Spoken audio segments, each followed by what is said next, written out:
Hi everybody, it's Cray with Let's Make Art, and I teach watercolor, and today we are doing Autumn River.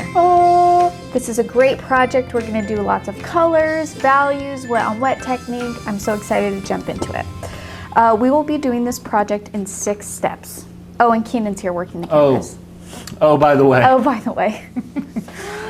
Okay, now the steps. So our very first step is we're going to put in our sky. Our second step is we are going to do our loose foliage, so essentially like an underpainting in light and medium values. Our third step is we will paint our river. Our fourth step is we will do a second layer on top of that river while it's still wet. Our fifth step is we will go back into the foliage and do darker values and more detailed areas. And our very last step is just any finishing details that we feel like our painting needs. Sweet. Let's go over supplies. So we're actually going to be using 3 paintbrushes in this project. What? I have a round 2, I have a round 6, and I have a round 12. Can you still do it with the round 2 and 6? Yes. But since we're painting the entire paper, and when you paint larger, it's so much easier just to use larger brushes when you paint larger. So I brought in the round 12 to help us with that. Use a paper towel or tea towel or whatever you have to blot any excess water. And we have 5 colors here. We have red, deep yellow, emerald green, berry blue, and tangerine. Berry blue is such a pretty color. It really is. And this is our liquid watercolor in-house paint that is Dandelion Paint Co. I got my butcher tray palette, I got my water, I'm using LMA watercolor paper and my Holbein soft tape to tape it down. And I got graphite paper to transfer the outline. Now you can get all of our outlines on our website for free. So .com.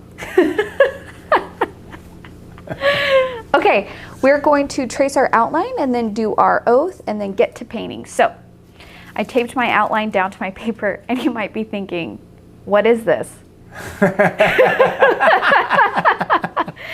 And this is not a detailed outline. This is not a detailed outline, and I did that on purpose because I really wanted to focus on the layout of the landscape instead of the details of the landscape, because I feel like if you can't get the layout correct in terms of depth and space and the vanishing point at the horizon line, then your details aren't going to matter as much, you know? So we're focusing on big picture instead of tight details today. Cool.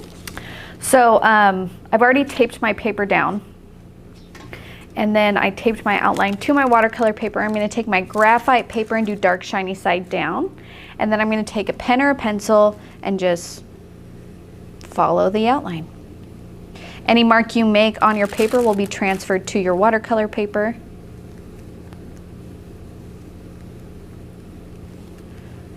And as always with outlines, think of it more as suggestions or general information. Please do not look at this like a coloring book.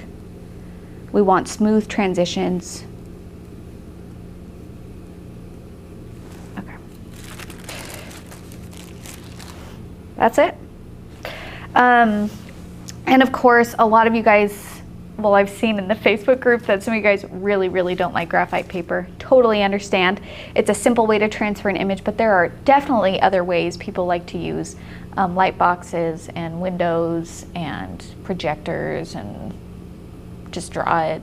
There's different ways if you guys don't like the graphite paper. Lots of different ways. Now let's do our oath.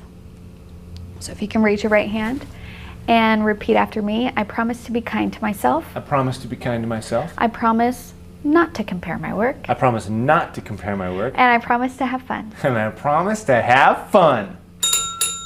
I feel like I had to do like... My hand jumped a little bit too close, and then I hit the bell.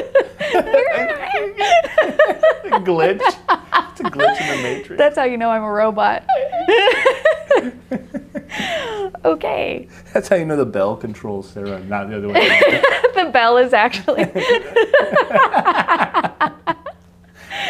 Sometimes I play a game with Michael where it's just like, how would you know that an alien took your body and replaced, you know what I mean? Oh, like, yeah. And so it's just like the little mannerisms that people have that you're just like, I know that's not you. That's missing.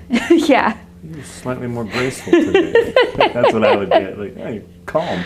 Mine was with Michael, because when we buy something new at the store, no matter what it is, right when we get in the car, he has to open it up, like out of the package. Like it doesn't matter what it is. It's immediate. We get in the car, he's gotta open it.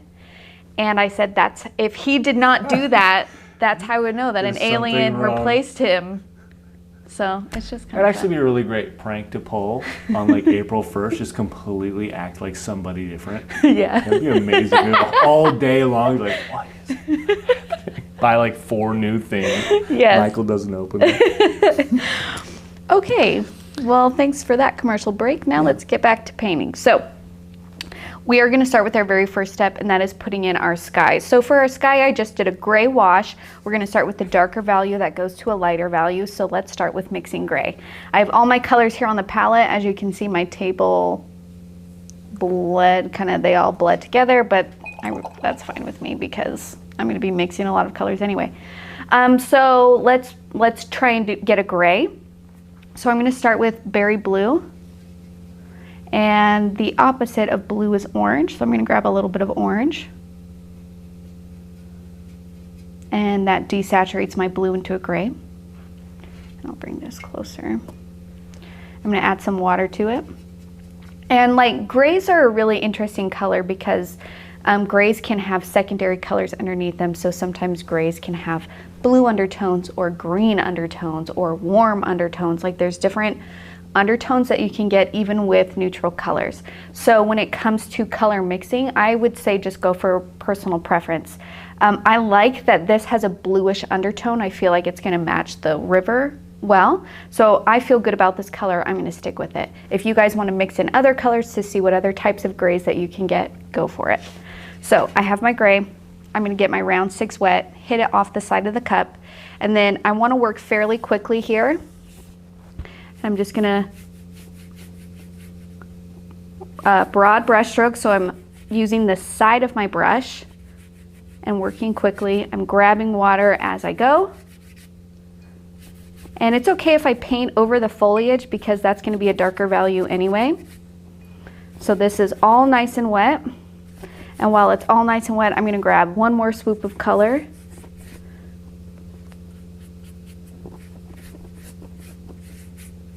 Do another layer. So it's going to be a gradual gray to like barely there gray.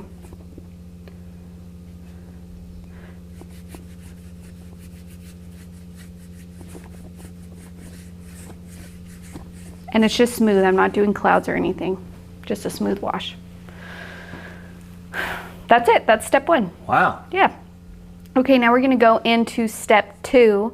We're going to do our loose foliage here. So when it comes to putting in like underpaintings, you want to make sure that your values stay light. So you want to do make sure you add water to whatever colors you're mixing in. And I just want to point out to you the brush strokes that I'm going to be focusing on because that helps inform the reader what's actually going, or the viewer, what's actually going on in the painting. So if you'll notice on this right hand side, I have lines going horizontally. That's because I want this to feel flat. Like here's my river and then it's almost like a field and then it meets a tree line. So then when it meets, so this section is kind of like my tree line. So I'm going to go for vertical brush strokes on my tree line, and then when it comes to my field or my ground, I'm going to do horizontal. Whoa. And that just like, I know that it seems silly that brush strokes help inform the viewer what's happening, but they really do. It just is like the lines that will happen. It's like a subtle line to have your brain subconsciously see different directions. Yeah, yeah. That's nuts. Okay, so, and in this one, because we want this to feel like fall-y, like there's a bunch of different colors, I'm gonna be playing with greens and oranges and reds and yellows. So like really loose on my colors, really playful, like I'm not overthinking it, I'm just painting. So,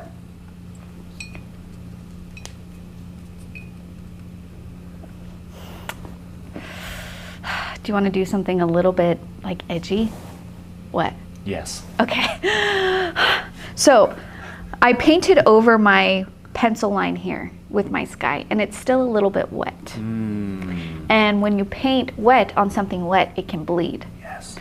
But like when it comes to landscapes, I kind of love that accidental element. Yes. So we're just gonna paint while it's still wet, and we're gonna get some bleeds, and we're just gonna see what happens with that. If you do not want that to happen, then wait for your sky to totally dry before you do this next step.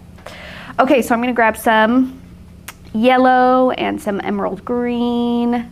And just so you guys know, just to give you a little bit of warning, this emerald green is super, super vibrant. So sometimes it can dry even like highlighter green too, which is really fun.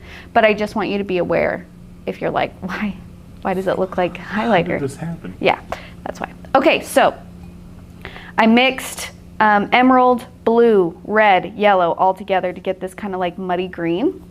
And I'm just gonna start putting it in with my round 12 and then using water to spread it. And I'm gonna paint, ooh. Bless you. Calm down, sir. I'm gonna paint past my Sometimes line. you get so upset, those darn brushes just need a tossing. And then you can drop in different colors at this point. So I'm gonna drop in some orange. And you see how it's starting to bleed a little bit into my sky? I'm okay with that. Got some orange. Let's go back. Off in the distance, random tree. Yeah. Here's some greens. Or those aliens we were talking about earlier. Maybe a little bit of like pop of more orange. So I'm kind of rinsing. I'm rinsing my brushes in between the different colors that I have going on here.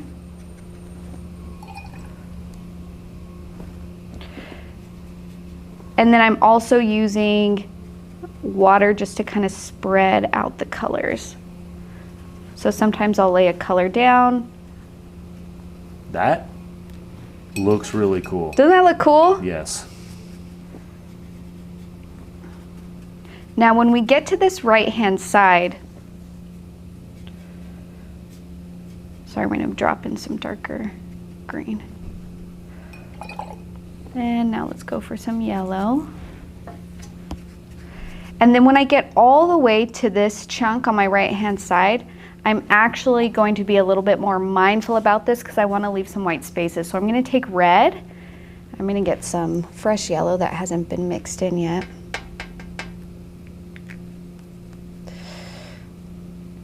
And using this red-yellow mixture, I'm going to kind of just do dashes, overlapping dashes, because I want this to feel like a tree with a bunch of leaves, like a nice round leafy fall tree that's turning in color.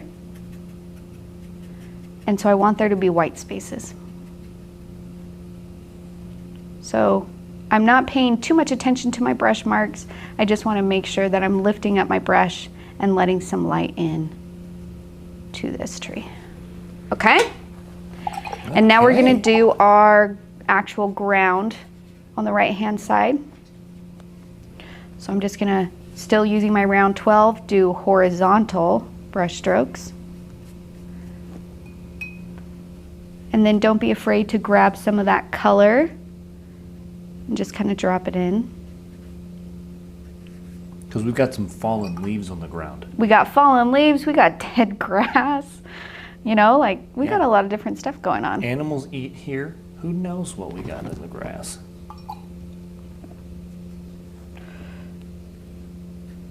And again, these colors can blend and bleed together. They're going to create their own textures, their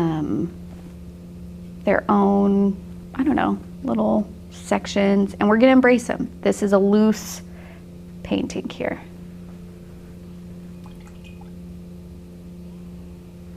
Gosh, I love how that bled out. I do too. But one thing I am going to do to kind of help with my perspective is usually when you're trying to paint perspective of a vanishing point and the things that are closest to you are larger, and then they all angle in towards your vanishing point or your horizon line. So this actually is causing my perspective to be a little bit off because it's taller than the thing that's closest to me. So you can do two things. you can just say, I don't care. I'm just gonna keep going anyway, and it's a painting and it's not a big deal. Or you can just make this a little bit taller.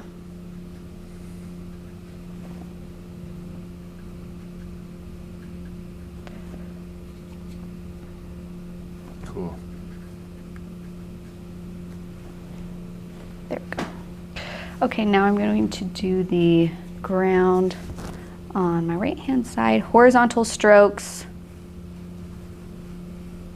I'm not being too careful about it, I'm just going. I'm gonna drop in some other colors. Sarah, I just noticed your towel. Thank you. My promise to be kind to myself towel. Yes.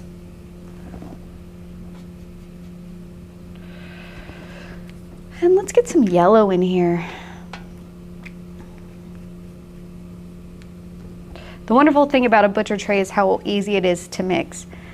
The bad thing about a butcher tray is I love to mix, so then all of my colors turn to one color. So I just keep pouring more and more new piles. Luckily, there's plenty of space. And paint. That's true.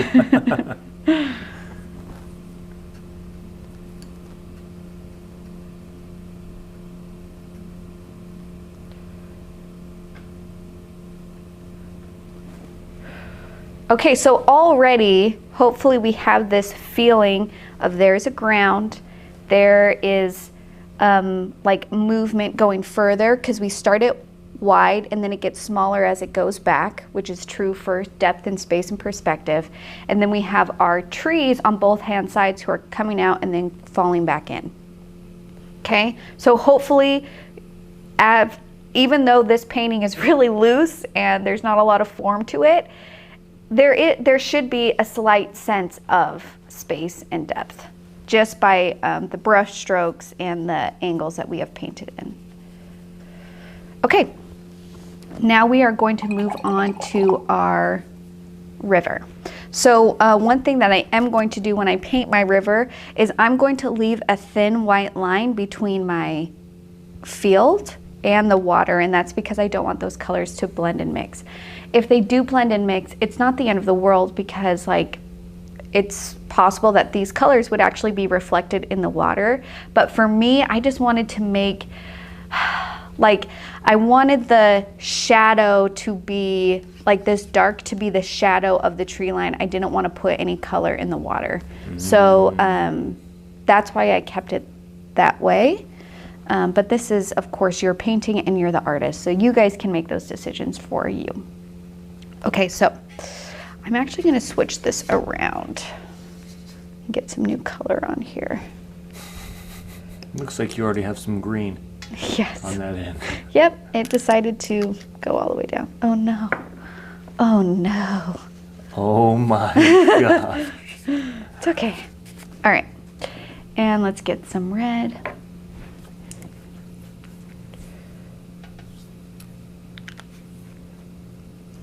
And actually, before I start, Keenan, do you mind getting me a clean glass of water? I do mind, but I'll do it. Great, thanks.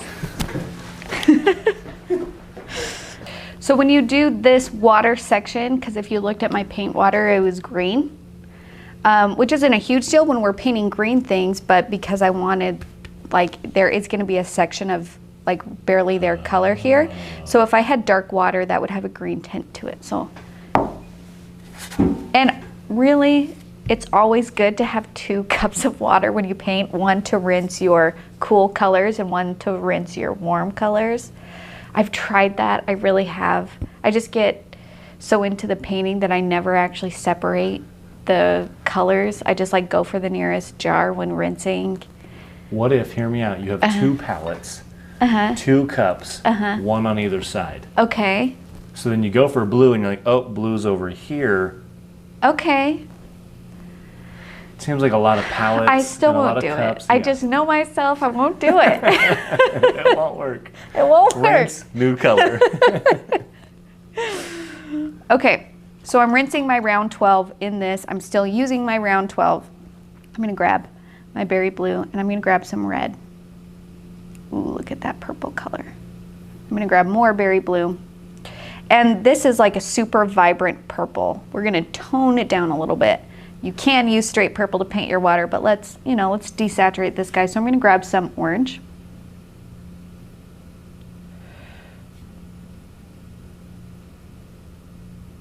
And more blue. Okay, there we go. That's feeling more like a purple gray, which is good. Let's see if we can get.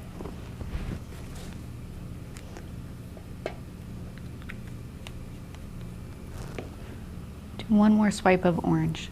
There we go. That feels good. Then I'm gonna grab some more berry blue,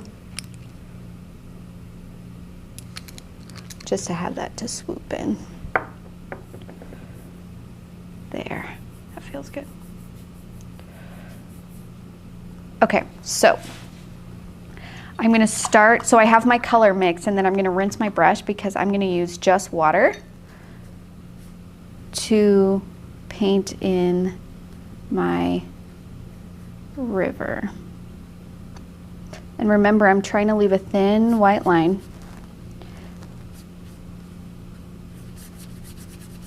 And then working fairly quickly, I'm going to go along this edge and drop in that color. Ooh, one thing I noticed you did, but I don't think you said how helpful it would be, so I'm going to mention it. You put water down first, and water will help direct that paint. So it'll help you keep that thin white line there. Yes. Yeah. In my mind, that makes it seem easier because you're setting yourself up for success by making that thin white line just with water, so that in the event that you reactivate the paint, you aren't actually changing anything yet. Absolutely. And then I'm kind of like angling my brush strokes towards this side, but I want to keep this almost like white. You see what I'm saying? So I'm almost like pushing it back into the darker value. See my brush strokes? I'm doing this. Yeah.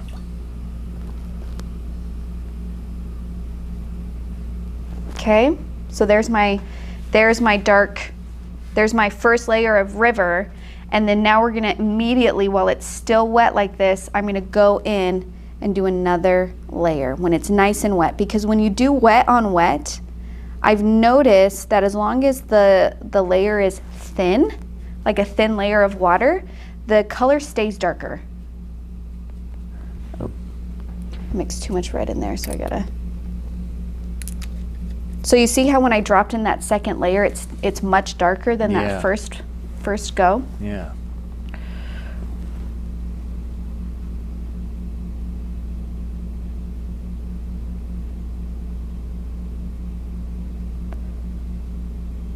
And then I'm just kind of helping it move.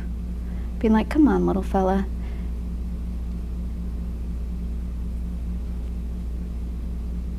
And this is all wet, so it should just like kind of bleed out, which is what we want.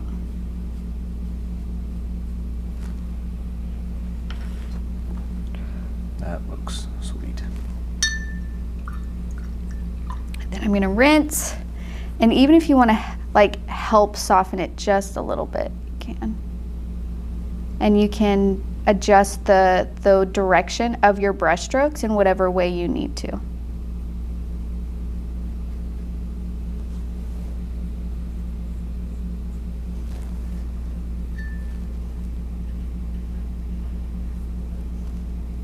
So I'm pushing back into the darker values.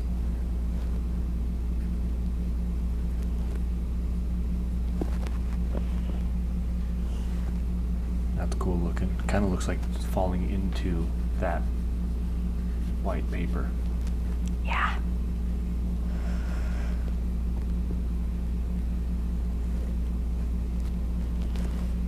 Okay. And we're gonna let that dry. And then our very last step, if we need to come back in and like even do one more layer, we can. Now at this point, because I know that I said your colors are gonna stay dark when you drop it in wet, which is like true, right? This is nice and dark.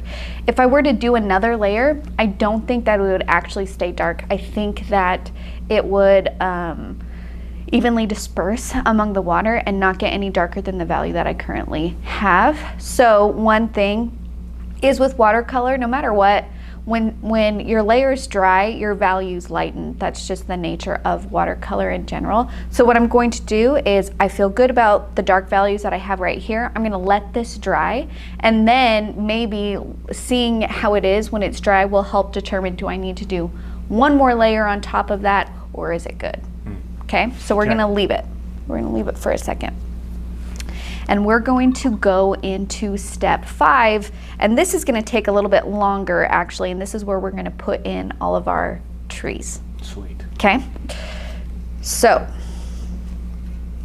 I'm gonna switch back to the other side of my palette, and I'm gonna mix together some darker colors. So I wanna stay within these colors, but darker values. So I'm gonna go for darker greens, like burnt oranges, things like that. Because if I were to use straight deep yellow on top of this for a tree, you wouldn't really see it.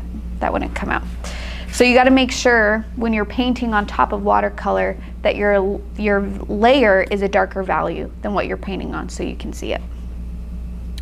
And you might need to, like,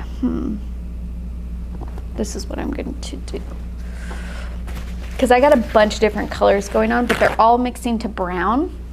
And I don't want brown, so I'm just gonna clear some space. There we go. That way I can put fresh color down. So I'm gonna do some more yellow and orange. And I still have red here, and I have green, and I have blue. Okay. So I'm gonna take my blue, and let's add some emerald green to it. Ooh, that's a good green. Okay, that feels good. I'm just mixing different like colored greens that I can pull from when I go in to do my trees. Blue. Do some, oh, that turned just like brown. Let's do blue and yellow. Let's see what we get with that. There we go, that's a good green. That's like a forest green. That's good.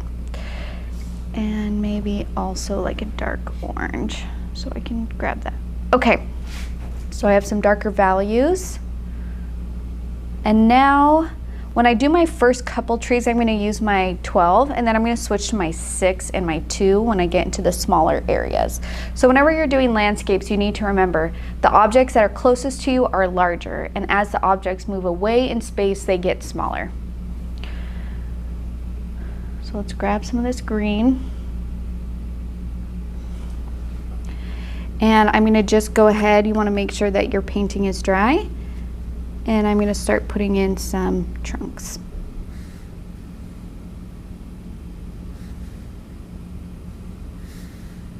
Okay, so there are my trunks. And then your leaves, or your pine needles, or whatever. Foliage. Foliage. Now, I was very, very loose with this part on my original painting. You can see that this pretty much just blends together. Like, you really can only tell the tops of the trees. Everything else is kind of just melded together. So like, and I did that because I didn't want you guys to feel, I don't know, like stuck if you couldn't do a tree. You know what I'm saying? Because like, yes, trees, I get stuck on trees. Yeah, trees are tricky. And so like, really just make sure that the tops are sticking out and that you have a few, like it starts off as small little dashes and then it gets bigger on the way down. And then this middle part, I want it to be a mess. I want it to feel like there are so many trees that you can't tell when one ends and one begins. That's what I want. So that's what I'm going for here. Like a good burger joint. Wait. What? Doesn't have to make sense. Okay, great, great. If it doesn't have to make sense, then I'm right there with you. And then I'm also grabbing some like dark orange to introduce to these brush strokes that I'm putting here. And you can see I'm lifting my brush. I'm still having light through, right? Because these are a bunch of little pieces next to each other. It's not solids. And when you have a bunch of little pieces next to each other, there are some areas where you can see through sections. Okay, so just remember to lift your brush.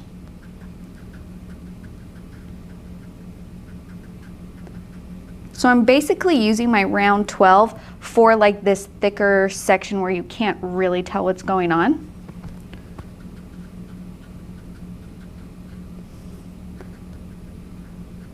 And then I'll go in and do the tops with my round 6. Dang. Sorry, I just saw it on the TV screen. The big screen. And I was just like, well, that's starting to look pretty good. You know? I'd go there for a camping trip. I would totally go there for a camping trip. If I had a Jeep. Okay, I'm gonna grab some orange. I feel like I just need, especially like, you see how there's orange behind that color? Right here, the orange in the background? Yes. I wanna do orange on top. I'm gonna switch to my 6.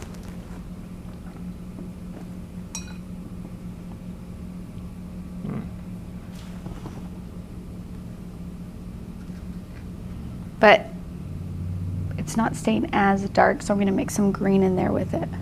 Or maybe some red. Make it pop a little. Yeah. There we go. Okay. Now I'm gonna go back in on the top parts here and put in and be just a little bit more aware of the tops of my trees. The other thing with like tops of trees, I'm also going to use my round 2 for this too, if I want a nice thin line. Be aware of your spacing. Look, even, even, even, even, not even. So I got to go in there and be like, change. Yeah, we're purposely making this so they're not evenly spaced, because our brain just does that automatically. Our brain, super efficient, loves to look for patterns and loves to create patterns even if we don't mean to. And that's just because when there's patterns, your brain can take in the information like easier. So we're purposely saying, okay, brain, I appreciate you, but like be quiet for a second and let me do some unpatterned trees.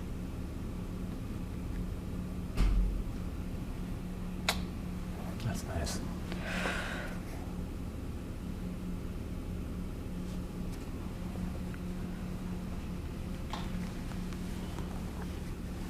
And remember, I'm not being too careful with these trees. I'm really just making sure that at the top I have smaller brush strokes, and then when I get to the bottom they're thicker and they go wider, because we want that triangle shape with our trees. But really what I'm paying attention to is just the tops of my trees. That's really all that I want to make sure that my viewer can tell what's going on. And maybe I'll do an orange one like right here for that orange pop. There we go. I like that. Doesn't that just look like layers and layers of trees? So many trees. I love it. It's a dense forest. It is. Bambi could live there. Yep. And gosh, what is the Thumper. Thumper and flower? Is that right? Yeah. The skunk? Yeah, skunk's flower, that's right. I forgot that. Okay, now when we get to this back section, so basically what I'm painting here is it's almost like there's a tree line going this way and a tree line going this way, and then there's almost a tree line going across in the distance. So I don't want to get too detailed here, because this is the farthest point away from us, from our eyes. And when things get farther away, we don't see the nuances of value, the nuances of form and shape.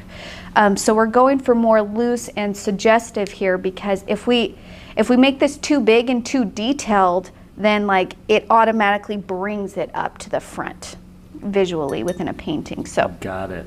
I'm going to use my round 2.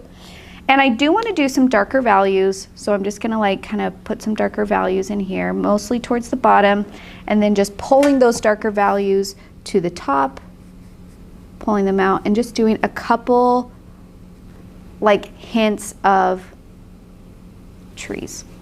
You know, it would kind of be a fun version of this painting if you made this a golf course. Please speak more. What do you mean? Okay, so if you do the blue as, instead of having a rough edge, and you made it like a smooth, like a more perfect edge rather than like a river, you know?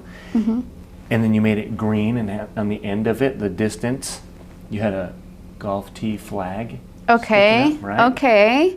Yeah, I'm picking up what you're putting down. Okay. That'd be super fun. Yeah.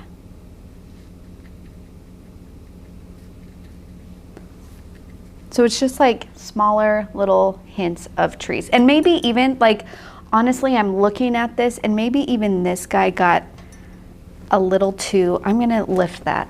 I think this one tree in the middle got too dark and too sharp.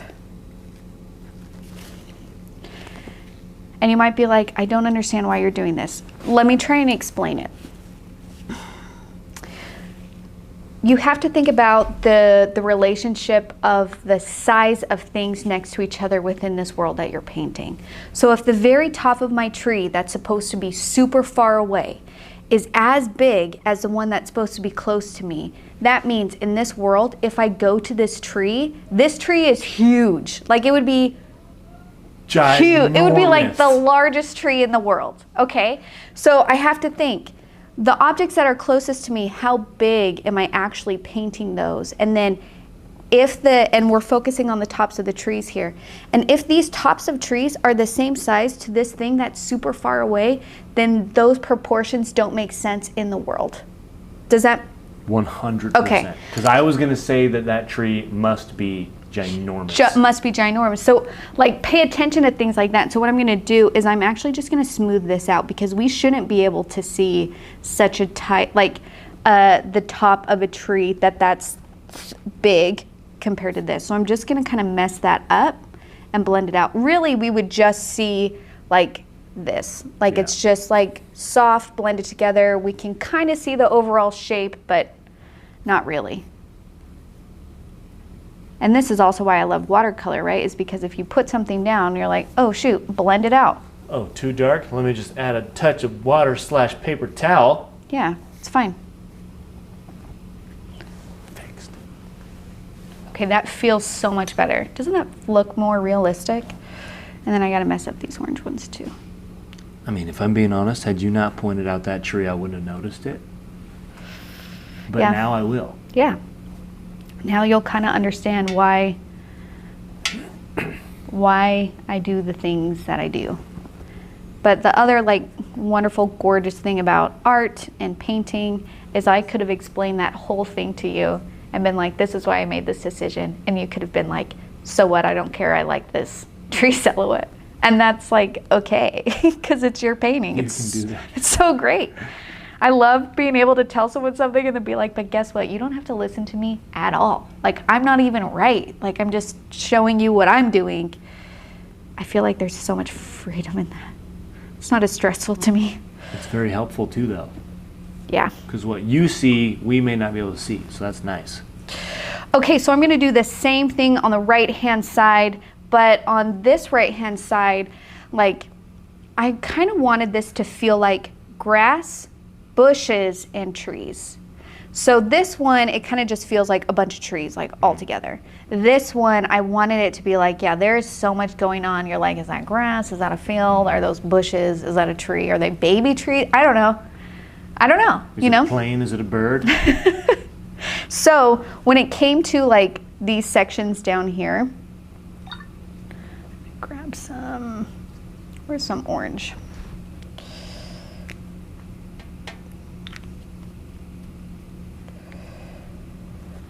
I'm just gonna like do another layer of orange and red, just kind of like down here. Maybe some green and blues. So I'm putting some darker values in, but they're more roundish in shape. There's not a ton of information I'm giving our viewer. I want it to feel, I kind of want it to feel amorphous. I want it to feel not sharp or clear, because that's what I feel like when you go to a super strong, like dense forest, that's the feeling you get, where it's just like, does this section belong to this or this? And you're like, I don't know. And until you focus and get in there, even then sometimes they're so dense. Yeah. Can't see anything. Okay, so I'm gonna mix some more dark green with my blue and my emerald. And using my 6. So this one is our big red, like orange leafy one. So I'm not gonna do like fir trees in front of that. I'm gonna do it kind of more over here. I'm actually gonna switch to my 2 for my trunks. So these are just kind of coming up. Remember, watch your spacing. Make sure they're not too evenly spaced. And then I'm gonna do the same thing, but in lighter values, because again, this is moving away from me. So the ones that are farther away are gonna be lighter in value. And then just do your dashes.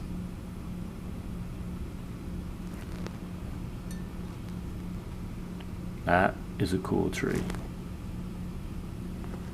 So again, it's more just the hint of a form.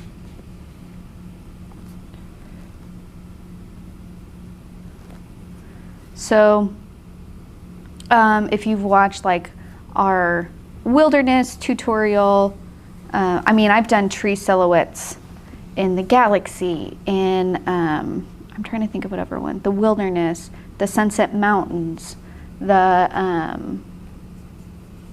what are some other ones? I feel like I do the same like fir tree shape so many times. So you can refer to those tutorials if you need a little bit more help with your tree shape. Essentially, I'm just making marks, and trees are triangular. These fir trees are triangular in shape. So when I get to the top, I'm doing small dashes. They don't even have to connect.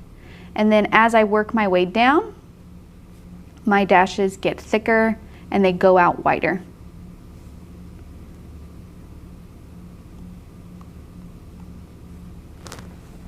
Okay.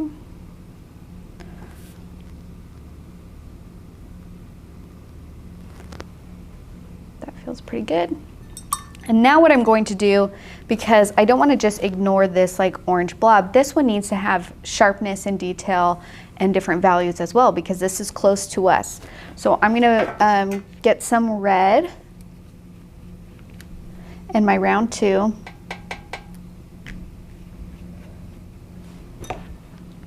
And using my round 2, I'm just going to add some strong, like darker red values in here for like shadows of where these leaves are kind of overlapping.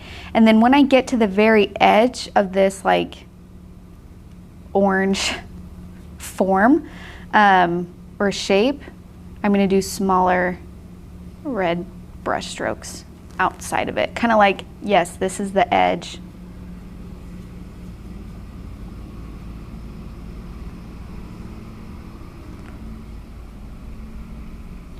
And let's grab some like brown. Brown is essentially dark orange. So you can mix like any of these colors. You probably have a ton of brown on your palette right now if your palette looks like mine. I'm just going to introduce some darker values to this using my round 2. Again, I'm just kind of doing dashes, circular dashes.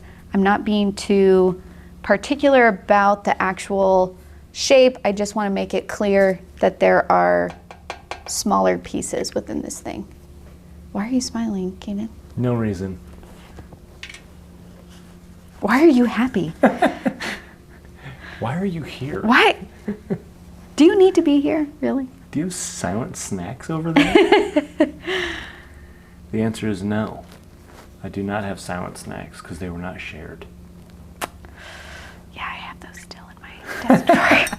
Snacked Those on them. can't be good. I snacked on them yesterday. No, they're still good. What? Well, because there were 2 bags, and the first bag, I ate almost immediately, and the second one I left unopened until right now. Oh, that's funny.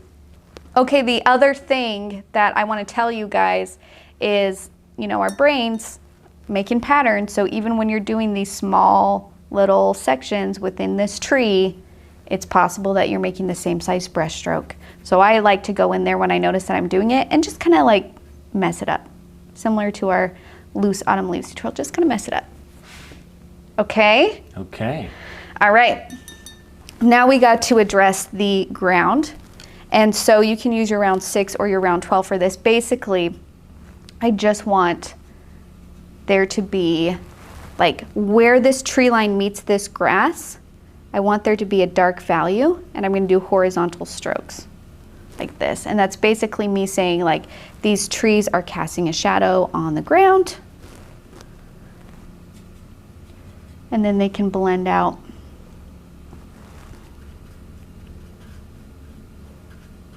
to the river edge. Again, I'm not being too particular, I'm not being too specific. I just want to make sure I got a dark value right underneath. And you can do the same thing, like get it wet and then drop it in. Like so. Spread it out. You can drop in other colors if you want. Really allow yourself to play.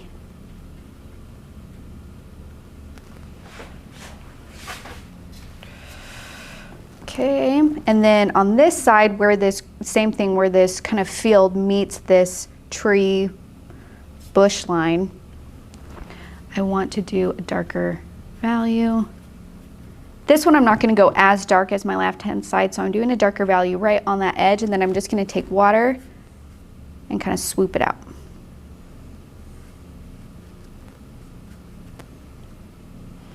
And if you want to do different colors within here too,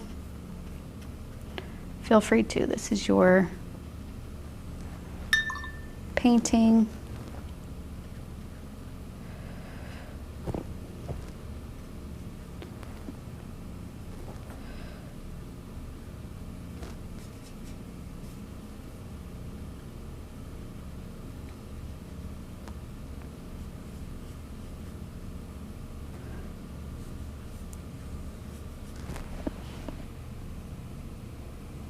Okay. Now we're on our very last step where we're going to do our little details. And what I'm going to do here is I'm going to go back and address my river. So I'm switching it back to the colors and I'm grabbing a really dark value. Let's grab some yellow. And I kind of just want to tighten up the white spaces that I have here. And by tighten up, I mean that, like, right now, I think that that white edge, even though I'm gonna leave some of the white edge, it's too consistent and too thick that it's actually kind of separating this section from this section. It's serving more as an outline. And so what I'm gonna do is I'm gonna take my round 6 and I'm gonna go in and just kind of tighten up where there are these white edges. Just thin out some of these lines.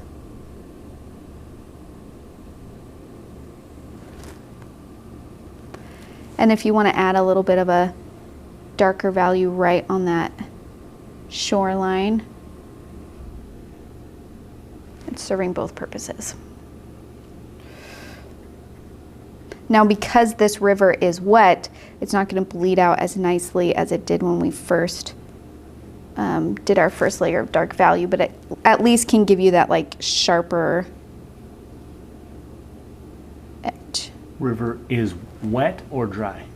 The river right now is dry. Okay.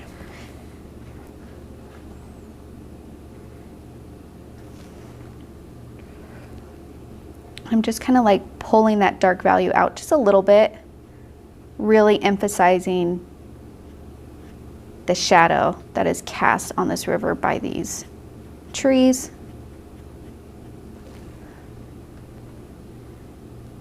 That's cool.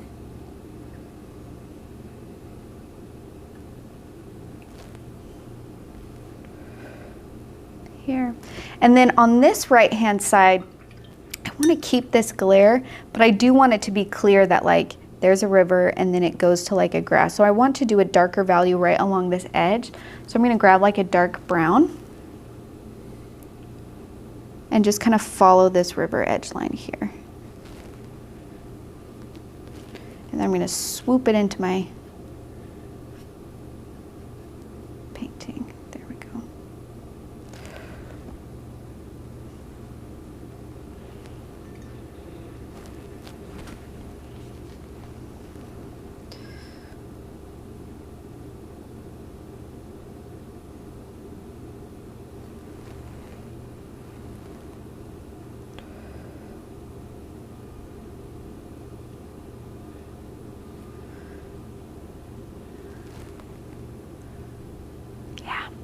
I think I'm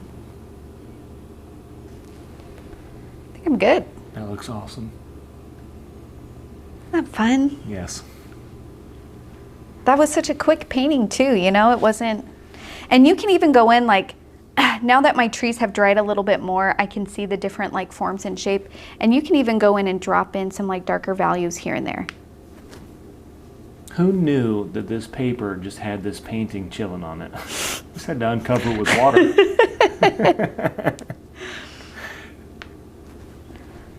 Okay, can I just say that I love this part right here? On the left? Yes. Isn't that nice? Yes. I actually love on the left side directly under the trees where the shadows are. That's actually my favorite. Right here? Yeah, I don't know why. Just love it. That's good.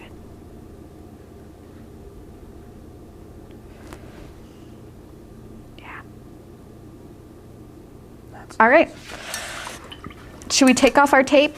Yes. Okay, this is still super wet, so I don't know what's gonna happen. But let's just take it off anyway. It's just a piece of paper. But if you're at home and you want this to stay dry, I highly recommend waiting at least 24 hours before you untape.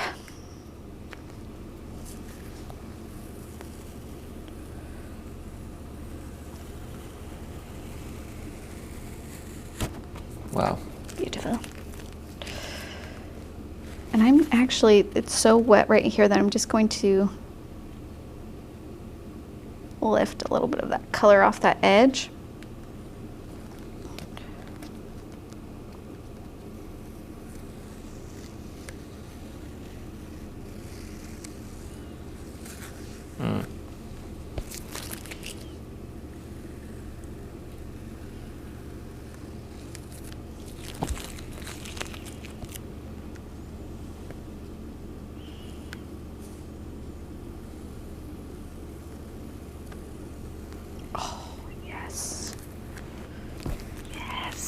That's crazy. And there's our autumn river. Ooh. Ah, is that pretty? Completed. Okay, so I hope you guys allowed yourself to have fun in this painting. I hope you let loose. I hope you understood a little bit more about the direction of your brush strokes, how just giving the suggestion of shape, of direction, of lines can inform our viewer so much more than we can even like think about. I know especially when we look at like landscapes and we want to like create our own landscapes, we get overwhelmed because there's so much going on, so much going on. So if you're interested in painting your own, take the lessons that you learned here and apply them to yourself.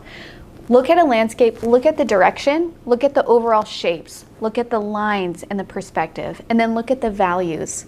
Where are their shadows? Where are their highlights? And if you can focus on those things and communicate those things, your viewer will be able to tell what they're looking at, bottom line. Don't get caught up in the millions of leaves and the millions of blades of grass. Like, unfocus your eyes, take it all in and communicate that, and that is a great first step in being able to do a landscape painting. So if you're on Instagram, I can't wait to see what you come up with. You can tag us at Let's Go Make Art. If you're on Facebook, you can join our watercolor Facebook community. Very supportive, very large, and a huge range in skill and talent. Don't let that intimidate you. Very supportive, kind group. That's called Let's Make Art Watercolor. And if you need any of these supplies or this kit, you can find it at letsmakeart.com. That's it. Thanks, Keenan. Thank you. Bye.